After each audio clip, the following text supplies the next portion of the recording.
আমার মরণ আসিবে কখন কেউ তো জানে না আমার মরণ আসিবে কখন কেউ তো জানে না আমল ছাড়া এ দুনিয়ায় আমল ছাড়া এ দুনিয়ায় কেউ তোমার আপন হবে না আমল ছাড়া এ দুনিয়ায় কেউ আপন হবে না আপন হবেন যিনি তিনি শাহে মদিনা আমার মরণ আসিবে কখন কেউ তো জানে না এ দুনিয়ায় চিরজীবন থাকার জায়গা না অন্ধকার কবর যে তোমার আসল ঠিকানা এ দুনিয়ায় চিরজীবন থাকার জায়গা না অন্ধকার কবর যে তোমার আসল ঠিকানা ও ভাই আমল ছাড়া ও ভাই আমল ছাড়া কিয়া তোমরা রেহাই পাবে না ও ভাই আমল ছাড়া তোমরা কি রেহাই পাবে না আমার মরণ আসিবে কখন কেউ তো জানে না আমার মরণ আসিবে কখন কেউ তো জানে না কবর মাঝে মা বাবারে কবর মাঝে মা বাবারে দেখা যাবে না কবর মাঝে মা বাবারে দেখা যাবে না দেখব যিনি তিনি হলেন শাহে মদিনা ও ভাই দেখব যিনি তিনি হলেন শাহে মদিনা আমার মরণ আসিবে কখন কেউ তো জানে না আমার মরণ আসিবে কখন কেউ তো জানে না হযরতে আল্লাহর নবী মুহাম্মদ রাসূলুল্লাহ সাল্লাল্লাহু আলাইহি ওয়াসাল্লাম বললেন মুরু আওলাদাকুম বিসসালাম ওয়া হুম আবলাউ সাবআ সিনিনা তোমরা তোমাদের সন্তানদেরকে নামাজের আদেশ করো যখন তাদের বয়স 7 বছর হয়ে যাবে ওয়া ওয়াযরিবুহুম আলাইহা ওয়া হুম 10 সিনিনা আল্লাহর নবী বললেন 7 বছরের বয়সে মানুষকে নামাজের আদেশ করো আর যখন তাদের বয়স 10 বছর হইবে নবী বললেন ওয়াযরিবুহুম আলাইহা এবার তাদের উপরে বেত্রাঘাত করো যখন তাদের বয়স 10 বছর হবে আমি বলছিলাম বিশ্ব নবী যে বললেন ওয়ালা তাতরুকান্না সালাতান মুক্তাওয়ানা সালাতান মাকতুবাতান মুতাআম্মিদান মাওলানা তাতরুকান্না সালাতান মাকতুবাতান মুতাআম্মিদান ওয়া ইন তারাকা সালাতান মাকতুবাতান মুতাআম্মিদান ফাকাদ বারিয়াত মিন জিম্মাতিল্লাহি নবী আলাইহিস সালাতু ওয়াস সালাম ও জায়গায় বললেন নফল নামাজ যদি তুমি যেগুলো নামাজ তোমার উপরে 70 রাকাত দিনে রাতে তোমার উপরে ফরজ হয়েছে এই ফরজ নামাজ যদি তুমি না পড়ো আল্লাহ তোমার কি করবে তোমাকে তো আল্লাহর জিম্মা থেকে বারি করে দেবে আল্লাহ তোমার কাছ থেকে হাত উঠিয়ে নেবে এইজন্য বন্ধু আমার আল্লাহর নবী বললেন তোমরা তোমাদের যখন ছেলেদের বয়স 7 বছর হবে তখনই তাদের নামাজের উপরে বাধ্য করো আদেশ করো 10 বছর যখন হয়ে যাবে তখন তাদেরকে তোমরা লাঠি দিয়ে এবার বাধ্য করো ভাই আমার গার্জিয়ান হিসেবে যারা আছি আপনাদেরকে বলি এই নামাজের গুরুত্বটা প্রত্যেক বাড়িতে গার্জিয়ান হিসেবে আপনি একাই নামাজ পড়ছেন বাট আপনার ছেলে নামাজ পড়ে না আপনার বাড়িতে আপনার মেয়ে নামাজ পড়ে না আপনার বৌমা নামাজ পড়ে না কেউই নামাজ পড়ছে না আপনি একাই নামাজ পড়ছেন এই নামাজের ব্যাপারে আপনাকে বলছে মুরু আওলাদাকুম আপনি আপনার কি বলছে আওলাদকে আপনার সন্তানদেরকে আপনি কি করেন তাদেরকে হুকুম করুন যখন তাদের বয়স 7 হবে ভুলটা আপনি করেছেন 7 বছর বয়সে আপনি আপনার ছেলেকে নামাজের আদেশ করেননি তার কারণ আপনি তখন নামাজই ধরেননি বুঝলেন কি না ছেলেকে যদি নামাজের আদেশ করেন তো আপনি তখন নামাজ ধরেননি আপনার ছেলের বয়স যখন আপনার 15 বা 20 বছর তখন আপনি নামাজ ধরলেন এই যে 20 বছর নামাজের একটা বয়স হয়ে গেল এখনো পড়া হয়ে গেছে ও আপনার কথা আর মানবে না নবী আলাইহিস সালাতু ওয়াস সালাম বলেন ছোটবেলা থেকেই নামাজের অভ্যাস করো আর 10 বছর হলে বাধ্য করো নামাজে অবশ্যই থেকে নামাজের জন্য বাধ্য করতে হবে।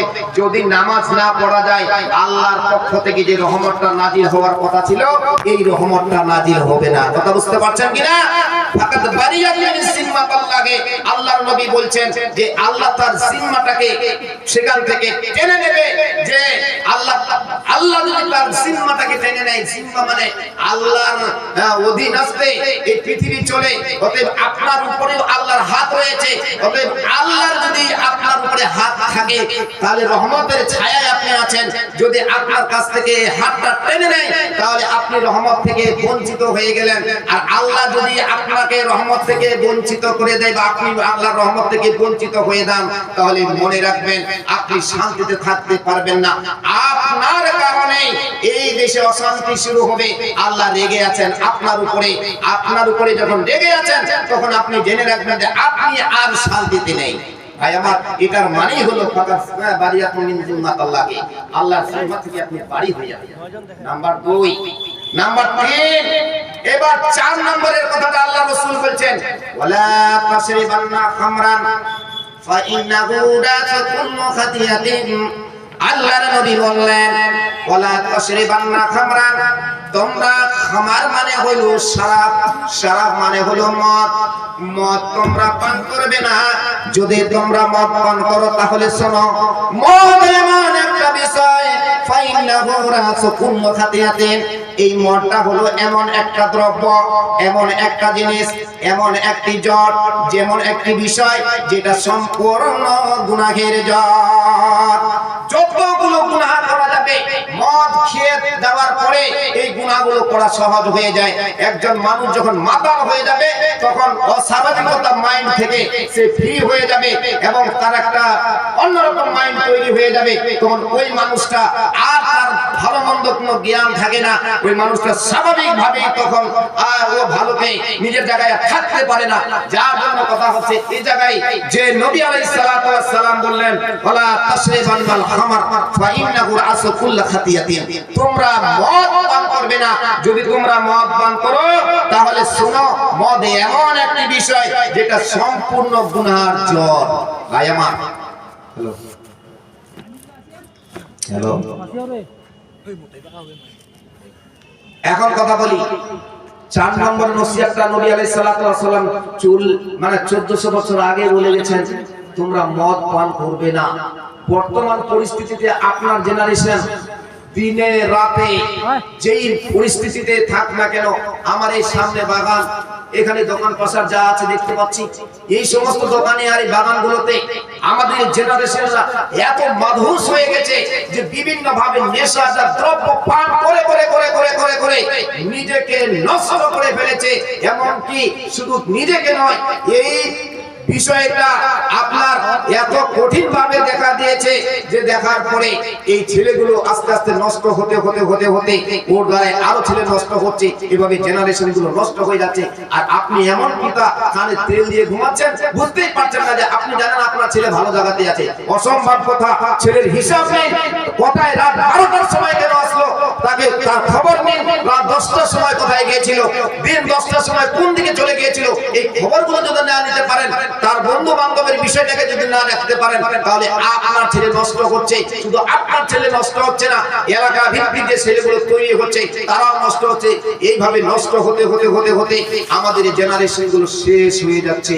নবী আলাইহিস সালাতু ওয়াস সালাম বললেন ওয়ালা তাশরিবান্না খামর ফাইন্নাহু রাসুকুল্লু খাতিয়া, এমন একটা বিষয় যেটা সম্পূর্ণ মানে আপনার কি বলছে গুনাহের একটা জড়।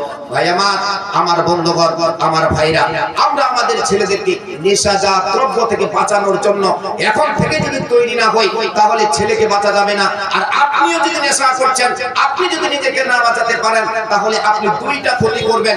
1 নম্বর ক্ষতি, আপনি নিজের জানকে নিজে হালাক করে দেবেন, যেটার হিসাব আল্লাহর কাছে আপনাকে দিতে হবে। নাম্বার 2, যে আপনি শরীয়তকে অবাধ্য করে আপনি নিজেকে শরীয়তকে বিগড়িয়ে দিয়েছেন, যার জন্য আপনার দুই রকমের ক্ষতি হয়ে যাচ্ছে। এক নাম্বার 1 দুনিয়াবি ক্ষতি, নাম্বার 2 উখরাবি ক্ষতি। দুই ক্ষতিতে আপনি আবদ্ধ হয়ে থাকছেন, যার জন্য বলতে পারি যে আপনি অবশ্যই নিজের নেশাজাত দ্রব্য থেকে বাঁচুন, আপনার ছেলেকে সে সমস্ত নেশাজাত থেকে বাঁচাবার চেষ্টা করুন। কারণ জেনারেশন খুব বিগড়ে গেছে, এদেরকে সঠিক কথা বলা যায় না, আর বললে যারা শুনে না তার পিছনের যুক্তি আপনি আমি আমরা গার্জেনেরা, অন্য কাউকে দায়ী করা যাবে না। ভাই আমার, এবার পঞ্চম নম্বরের যে নসিহতটা আল্লাহ রাসূল করেছিলেন, এটা খুব গুরুত্বপূর্ণ একটা কথা। এই কথাটা বলে বোধহয় আমার 8 ঘন্টা হয়ে যাবে, আমি বুঝতে পারছি না কিছু। যাই হোক, 5 নম্বরের যে বিষয়টা, এই কথাটা বলে শেষ করব। এই কথাটা কি? আল্লাহর নবী সাল্লাল্লাহু আলাইহি ওয়াসাল্লাম বলেছেন, ওয়া ইয়াকা ওয়াল মাসিয়া ফা ইন্না বিল মাসিয়াতি হাল্লা সাখাতাল্লাহ। এদেরকে ইয়াকা ওয়াল মাসিয়া, আল্লাহর নবী বললেন তোমরা অবশ্যই প্রকাশ্য গুনাহ থেকে বেঁচে থাকো। জি, গুনাহ মানুষ দুই ভাবে করে, একটা কি গোপনীয় গুনাহ, আর একটা প্রকাশ্য গুনাহ। যখন এই গোপনীয় গুনাহ হবে আল্লাহ এবং আল্লাহ ও বান্দাই দুজনে জানবে, এই গুনাহ আল্লাহ যদি বান্দাকে চায় তো ক্ষমা করবে, যদি বান্দা তওবা করে।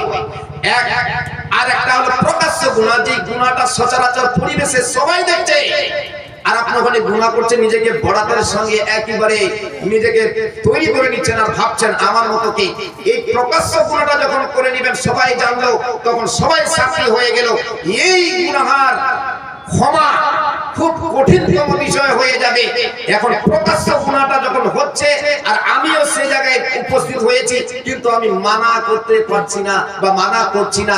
যদি মানা না করি তাহলে ও প্রকাশ্য গুনাহ করে মোটামুটি ও যেমন গুনার সাথে জড়িত হয়ে গেল, আমি প্রকাশ্য গুনাহটা দেখার পরে আমি যদি তাকে মানা না করি তাহলে আমি সেরকম হয়ে গেলাম যেরকম কেউ বিড়ি খায়, বিড়ি পান করে আর ধোঁয়াটাকে ছেড়ে দেয়। তো বিড়ি পানকারী বিড়ি পান করার পরে ও যেমন তার শান্তি অনুভব করে, এই ধোঁয়াটা ছেড়ে যাওয়ার পরে পার্শ্ববর্তী ব্যক্তিটা যদি সে বিড়িখোর নাও হয়, কিন্তু আপনার কি বলছে ধোঁয়ার গন্ধটা তার কাছে যায়, এই গন্ধটা সে অনুভব করে।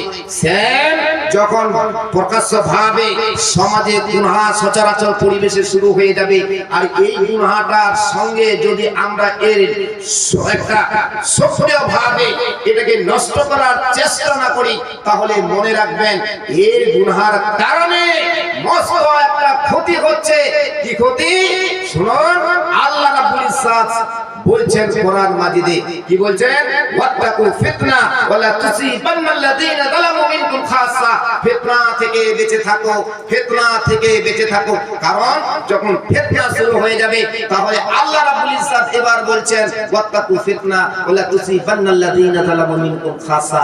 যে ব্যক্তিটা ফিতনাটা বারপা করেছিল, যে ব্যক্তিটি অন্যায় তৈরি করেছিল, যার দ্বারা অন্যায় হচ্ছিল, সে অন্যায়কারী খাস, সেই ব্যক্তি স্পেশালিস্ট, সেই একজন অন্যায়কারী, সে অন্যায় করেছে। আর সেই অন্যায় করে শুধু আল্লাহর পক্ষ থেকে যখন গজব আসবে, ওই ব্যক্তিটাই ধ্বংস হবে না, বরং তার জন্য এলাকাতে আল্লাহর পক্ষ থেকে আযাব আসবে। আর যখন আযাব আসবে তখন আল্লাহ ওই ব্যক্তিটাকে যদি ধ্বংস করবে না, এলাকা ভিত্তিক প্রায় মানুষ ধ্বংস হয়ে যাবে। আল্লাহর গজব খুব কঠিন গজব। কিছুদিন আগেই আমাদের সামনে একটা গজব এসেছিল, বিশ্বব্যাপী গজব করোনা। আসে নাই? আসছিল কিনা?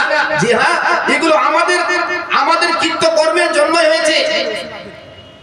এটা আমরাই করেছি, আমাদের কৃতকর্মের জন্যই এই কাজ হয়েছে। বন্ধুগণ, অতএব শুনুন, হ্যাঁ, ইয়াকা ওয়াল মাসিয়া ফা ইন্না বিল মাসিয়াতি হাল্লা সাখাতাল্লাহ। নবী আলাইহিস সালাতু ওয়াস সালাম বললেন যে তোমরা প্রকাশ্য গুনাহ থেকে বেঁচে থাকো, কেননা যখনই তোমরা প্রকাশ্য গুনাহ করবে তখন আল্লাহর যে রাগ এটা হালাল হয়ে যায় বান্দার উপরে। আল্লাহর রাগ বান্দার উপরে হালাল হয়ে যায়। আল্লাহ এত রেগে যান যে আল্লাহ তখন ওই এলাকাটাকে ধ্বংসের লীলায় ভেসে দিতে চায়। তখন যেই কোনো মুহূর্তে ধ্বংস করে দেবে, বড় বড় আযাব দিয়ে নষ্ট করে দেবে। ভাই আমার বন্ধুগণ, আমার ভাইরা, ওয়াত্তাকু ফিতনা ওয়ালা তুসিবান্নাল্লাযীনা যালামু মিনকুম খাসসা। একজন ব্যক্তি করছে বলে আপনি ও করছে ও করুক, কি যায় আসে? এই নয়। আপনি যদি একজন মুতাদ্দিদ হন, আপনি যদি মুসলিম হন, আপনি একজন নেতা হন, আপনি যদি আল্লাহর একজন বান্দা হন, তাহলে অন্যায়কে দেখে আপনি থাকতে পারেন না। কারণ আপনি মুসার দলের লোক, মুসা অন্যায় দেখলে যেমন সহ্য করতে পারেনি, আপনি তার দলের লোক, আপনি সেই মুসলিম যে আপনার সামনে অন্যায় হবে আর আপনি মাথা টেনে পিছু ফিরে চলে যাবেন। অসম্ভব কথা, অসম্ভব কথা। পারলে শক্তি থাকলে তাকে হাত দিয়ে মানা করুন, যদি না পারছেন তাহলে আপনি জবান দিয়ে বলুন, যদি তাও না পারছেন শেষে ঘৃণা করে সে জায়গা থেকে ফিরে যান।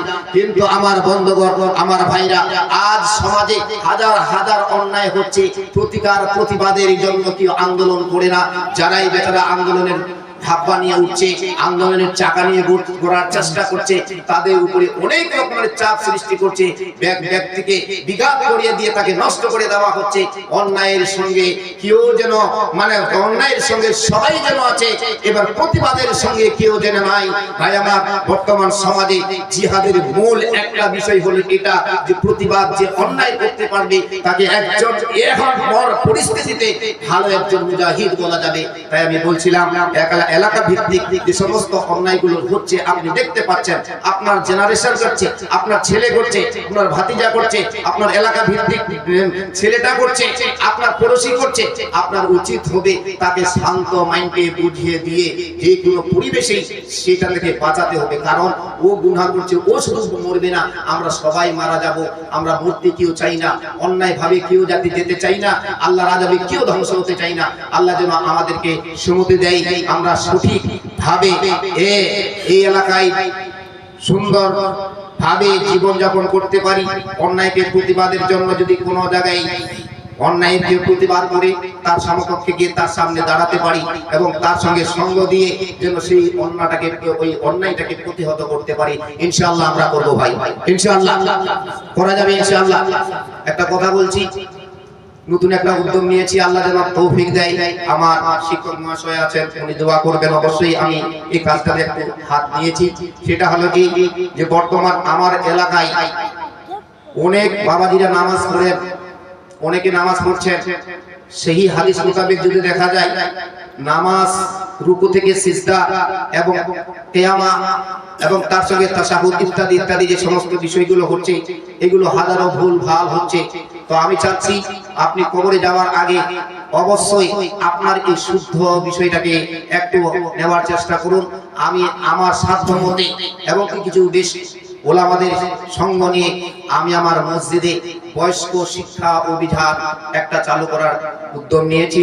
ইনশাআল্লাহ আগামী 8 তারিখ কালকে সম্ভবত কালই এটার একটা প্রসার হবে এবং এটার উদ্বোধন হবে ইনশাআল্লাহ।